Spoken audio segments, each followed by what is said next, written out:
Donc nous allons maintenant parler des surfaces. Donc pour ceci, je vais repartir sur mon plan du rez-de-chaussée et je vais créer un mur toujours en béton. Donc en béton, voilà. Je vais créer un mur ici. Voilà, on doit le trouver ici, il y a le mur. Alors, nous allons maintenant parler des surfaces. Alors, nous avons déjà créé tout à l'heure une hachure qu'on voit ici à l'écran. Maintenant, je vais vous parler des surfaces. Donc, pour les surfaces, ça concerne l'apparence en 3D et la hachure pour le mur, la hachure vectorielle qu'on va trouver pour le mur. Alors, ici, je suis dans béton. J'ai pris un béton lissé. Voilà. Donc actuellement, ce qui est pré-réglé, c'est que j'ai un béton lissé de cette couleur avec ce calpinage.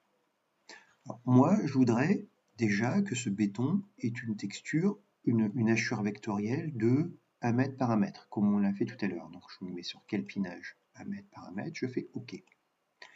Là, bon, pour voir l'apparence de la façade, il faut que je crée une façade. Donc pour créer une façade, je me mets sur l'outil façade, je clique sur 2 points et j'indique la position de mon regard. Donc cette façade s'appelle la façade E02. Je vais la retrouver ici, E02. Donc actuellement, voilà, ici j'ai mon mur. Donc on voit que ce mur n'a pas de texture.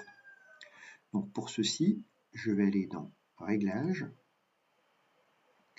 et je vais dans Affichage de modèle, éléments non coupés, donc hachure de surface non coupée, rien. Donc je clique ici et je vais prendre une couleur, la couleur propre de surface, avec ombrage.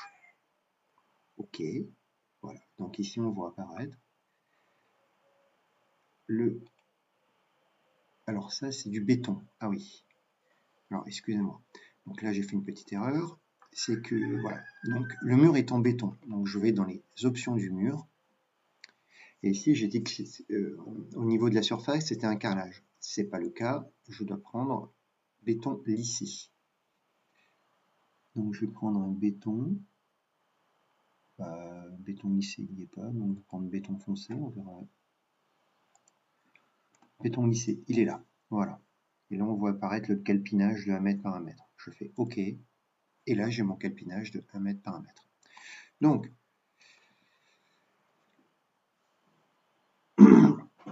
pour faire apparaître les hachures et les calpinages sur le plan, la surface, l'option surface suffit. Pour les façades, pour les murs, il faut aller dans surface, et une fois dans surface, je désigne au matériau une hachure vectorielle préalablement définie. Par contre, en termes de rendu 3D, on aura cette texture. C'est la texture du béton classique. Donc nous allons sur 3D et on voit ici qu'il n'y a pas de calpinage. D'accord? Alors, pour ceci, nous n'allons pas rentrer dans tous les détails, mais je vais vous expliquer un peu le principe. Je pouvais choisir une autre texture, donc ils m'en proposent d'autres. Voilà, donc j'en ai là, mais sinon je vais dans Navigation, et là j'arrive dans la bibliothèque de textures d'Archicad. Donc il y a des textures pour le bois, la brique, le béton. Je peux aussi en ajouter. Par exemple, si j'ai une photo, si j'ai la photo exacte de la texture que je voudrais donner à mon mur, je peux l'ajouter. Là, je vais faire un exemple, donc je vais faire 2 exemples. Je vais faire un exemple pour les sols. Donc on va mettre un carrelage, un carreau. On va dire que c'est une hachure actuellement de une texture de 30 par 30 en JPEG. OK. Donc elle aura cette forme. Donc ça c'est la couleur d'émission. Je pourrais la mettre par exemple en bleu. On va regarder ce que ça fait. Donc là c'est pour le béton lissé. OK. Voilà. Donc ici tout est en bleu avec la texture. Donc ça c'est seulement sur la 3D. sur le plan du rez-de-chaussée et sur la façade, il n'y a rien qui est changé. Donc, maintenant, si je repars là-dedans, je repars dans les options des surfaces. Bon, je vais changer cette texture, cette couleur, je vais mettre plutôt celle-ci. Et je vais changer de... Alors, ici, j'ai la dimension de la texture. Donc, c'est cette fenêtre ici, elle fait 1,50 par 0,84. Je peux l'augmenter pour augmenter la longueur, la forme de ma hachure sur ma 3D. Donc ici, par exemple, je pourrais mettre 3 mètres et je pourrais garder les proportions. Voilà, 3 par 3. Je fais OK. Et là, on s'aperçoit déjà qu'on arrive à une texture ressemblant à celle qu'on a sur les façades. Bon, ici, j'en ai 3.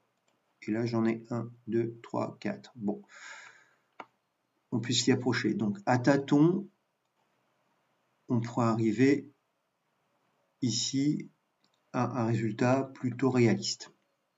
Alors, autre option, je peux choisir aussi une texture que j'ai pris en photo. Alors, je vais faire ajouter. Je vais chercher par exemple la texture du travertin de ma villa, du pavillon allemand. Je clique dessus, je fais ouvrir. Voilà, OK. Donc elle apparaît à l'écran, elle fait 3 par 3. On va dire qu'elle fait 1 mètre par 1 mètre. Je clique les proportions, je fais OK. Et là, on a la texture du travertin. Donc, on s'aperçoit qu'il y a des gros problèmes de luminosité. Donc ça, on peut le modifier dans surface. Et là, au niveau de la brillance, diffus, ambiant, on va mettre la réflexion, on va la réduire énormément. Atténuation. Voilà, je fais quelques petits réglages. Voilà, là c'est déjà un peu mieux. Bon, voilà, on s'aperçoit que la texture n'est pas non plus extraordinaire. On voit aussi qu'il y a de la transparence. Donc, pour la 3D, nous allons utiliser le logiciel Twinmotion qui est quand même beaucoup plus efficace. Donc, nous, dans les prochaines vidéos, nous allons surtout travailler sur le calpinage des sols et des façades. Donc, ça fera l'objet des autres vidéos.